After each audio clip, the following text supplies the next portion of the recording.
Hoy, ginagawa mo? Ay, lumabas eh. Hindi, mag-i-spray lang sana ako. Ay, lumabas.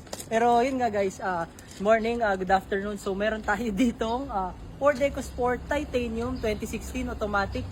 420 siya. Ito pakita ko sa inyo ng mabilisan. So 420,000 pesos. Negotiable siya for today.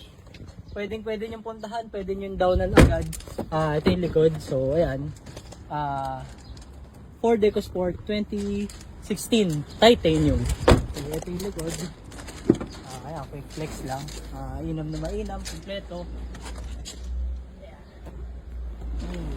So tapos, meron pa tayo, if ever gusto nyo ng lower budget, eto meron tayo dito trend naman. So Ford EcoSport 2017 naman to, pero trend. So 385,000 siya, negotiable din. Pwede nyo tawag, call, text, call, or pwede nyo walk in dito. Punta kayo dito now na. Thank you guys. So yun, spray muna ako ulit.